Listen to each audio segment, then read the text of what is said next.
Et bonjour à toutes et à tous, bienvenue sur ces rencontres interuniversitaires ESS. Nous sommes à Bordeaux, à Sciences Po Bordeaux, et je suis avec Anne-Laure Fédérici et Laurent Fraisse. Bonjour, Bonjour, Bonjour, vous allez bien? très bien. un Ouais, peu chaud. un peu chaud, ouais, c'est vrai que quel enfer. Est-ce que vous pouvez vous présenter l'un l'autre et notamment ce que vous faites, par exemple Anne-Laure, est-ce que tu peux...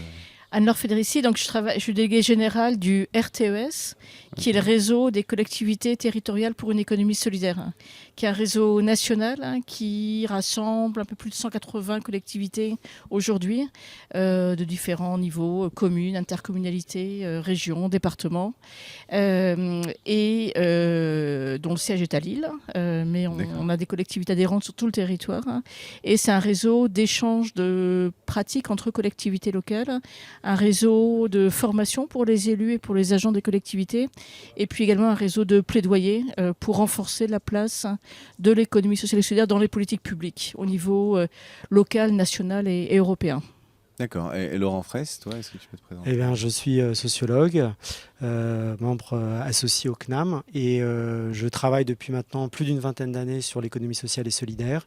Et donc, avec le RTES, on a été amené à travailler avec Jean-Louis Laville et Marie-Catherine Henry, deux collègues, sur une recherche-action de 20 ans de politique de l'ESS, bilan et prospective.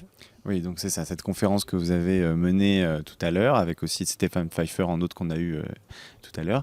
Est-ce que vous pouvez nous en dire plus sur cette thématique, puisque c'est un peu pour ça que vous êtes ici à ces rencontres? Oui, alors j'ai oublié de préciser que le RTES fêtait ses 20 ans cette Ah, année. bonne année! Le, RT... le RTES a été créé il y a 20 ans par des élus qui avaient souvent pour la première fois en charge une délégation économie sociale et solidaire et qui ont ressenti le besoin il y a 20 ans de partager leur expérience avec d'autres élus, d'autres collectivités et en même temps d'être un peu l'interlocuteur vis-à-vis de l'État autour de la façon dont les collectivités peuvent accompagner l'économie sociale et solidaire. Et donc, à l'occasion des 20 ans, on a souhaité avoir un regard un peu extérieur de chercheurs Hmm. sur donc à la fois un bilan d'où on vient, 20 ans de politique publique locale, d'économie sociale et Faire un solidaire, peu le qu'est-ce que ça a bilan, ouais, donné, effectivement. voilà, Ouais. faire un peu le bilan. Et puis aussi, et c'était une des attentes importantes du réseau, d'avoir aussi une dimension prospective dans 20 ans, enfin si on imagine dans 20 ans, quelle politique publique de SS dans 20 ans. Et donc c'est ce travail qui nous a amené à coopérer avec donc, Laurent Fraisse, Jean-Louis D'accord. Laville et Marie-Catherine Henry sur une recherche-action enfin, participative impliquant les élus du RTES qui a été engagée depuis septembre et dont on a présenté et mis en débat les principaux résultats tout à l'heure. D'accord. Et donc toi, du coup, ce travail-là que tu as fait en coopération, comment tu l'as senti? Comment ça s'est passé? Quel était ton angle de travail? Bah, il a été sur la partie bilan de mettre en perspective à la fois les politiques à partir des pratiques et aussi de toutes les ressources accumulées par le RTES qui publie beaucoup de bonnes pratiques, avec aussi la littérature sur l'économie sociale et solidaire, en croisant économie sociale et solidaire, développement local et collectivité territoriale. Voilà. Et donc ça a pu permettre de montrer comment finalement élus et agents aussi des collectivités ont largement contribué à construire et à légitimer l'économie sociale et solidaire dans les territoires, alors que si on se reporte aux années 80-90, et ça a été un des éléments d'apport de la table ronde, il y a toujours eu des coopératives, des associations, Hmm. des mutuelles, des initiatives solidaires dans les territoires, mais elles étaient plutôt par des entrées de politique sectorielle. Et en fait, Alors, c'est-à-dire la politique sectoriel. culturelle, politique D'accord. sportive, C'était un peu à la politique marge, en sociale. gros. Non, Non. c'était pas à la marge, ça n'avait pas de visibilité en tant qu'une composante de l'économie territoriale. C'était juste finalement des acteurs qui rendaient des services sur telle ou telle politique culturelle, sportive. Et ce D'accord. qu'a apporté les élus et l'ESS, c'est de dire c'est une composante de l'économie territoriale, à la fois un mode d'entreprendre, mais aussi un mode d'apport à la richesse du territoire. Et ça a mis en visibilité toute une série d'acteurs qui étaient un peu invisibles par les autres élus et par les autres acteurs du territoire.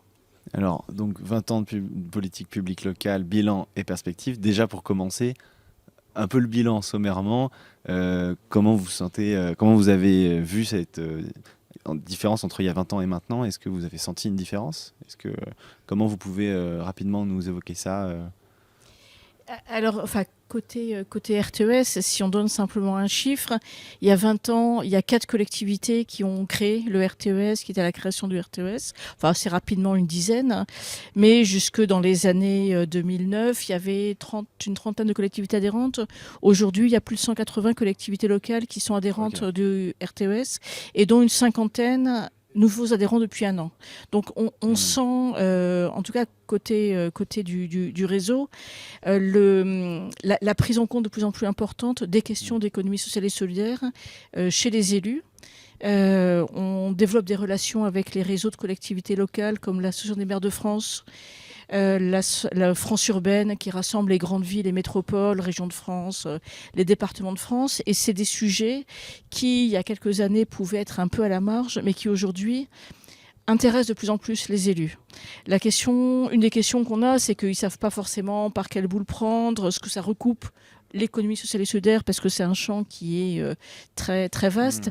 Mais en tout cas, enfin, nous, ce qu'on sent, c'est un intérêt pour ces sujets, avec l'idée que, effectivement, l'ESS apporte sans doute des réponses aux besoins des territoires, que ce soit aux besoins des territoires ruraux, aux besoins des territoires en quartier politique de la ville, et contribuer à un développement économique plus soutenable. Oui, et puis toutes les questions actuelles, en plus de réchauffement climatique, de demande sociale, forcément, ça amène à basculer toutes ces choses-là, quoi. Tout à fait. Sur les questions d'alimentation, enfin, beaucoup de sujets. Et puis, la crise du Covid a sans aucun doute, même si c'est encore un peu dur aujourd'hui pour tirer un bilan, mais aussi mis en lumière le fait que dans beaucoup de territoires, les associations qui faisaient du portage de repas à domicile, les tiers-lieux qui ont contribué à créer des masques au début, ont joué un rôle important dans le lien avec la population pendant la période du Covid. Donc aujourd'hui, on sent un intérêt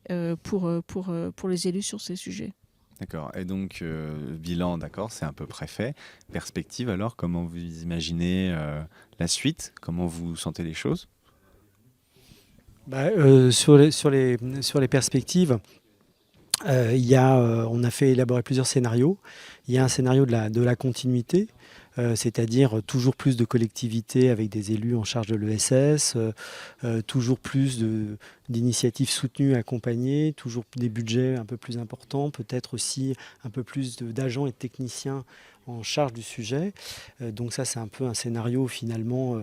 On continue un petit peu dans une augmentation et un rôle une thématique qui deviendrait un peu mainstream. Et en gros, les élus et les collectivités serait maintenant à peu près ESS, on sait comment développer la chose. La deuxième, c'est plus passer d'une économie de soutien à des initiatives, des entreprises, d'une organisation, à une économie où on est capable avec d'autres d'entraîner, de modifier l'action publique et aussi les territoires par de la co-construction, par plus de transversalité, par aussi de la coopération économique, faire que l'ESS soit le vecteur de la coopération entre différents acteurs d'économie du territoire. Donc l'idée, c'est de faire un peu de la coopération un moteur du développement. Et puis le dernier scénario, ce serait effectivement de pouvoir être dans une perspective beaucoup plus transformatrice, ce qui supposerait effectivement que ça s'inscrive pleinement dans une économie de la transition. C'est déjà en partie le cas. Les collectivités ont largement défriché le lien entre ESS et transition écologique. Mais sans doute, ça suppose effectivement des changements dans les instruments de politique publique à différentes échelles, au niveau national et au niveau européen, de manière très résumée. D'accord, non mais c'est parfait. En plus, on arrive bientôt à la fin là. Avant de se quitter, est-ce que vous avez un dernier mot de conclusion? Qu'est-ce que vous attendez de ces rencontres? Qu'est-ce que vous avez déjà vécu? Comment vous... Peut-être juste en complément à ce que Laurent vient de dire, il y a effectivement l'échelon européen qui est très important. C'est un des sujets que malheureusement on n'a pas eu le temps d'aborder lors de la rencontre. Mais aujourd'hui, il y a un plan d'action au niveau européen pour le développement de l'économie sociale et solidaire, mais avec beaucoup d'ambiguïté, et notamment par rapport à ce que Laurent indiquait. Une des limites, c'est la question de la façon dont on travaille dont les acteurs publics travaillent avec les acteurs de l'économie sociale et solidaire.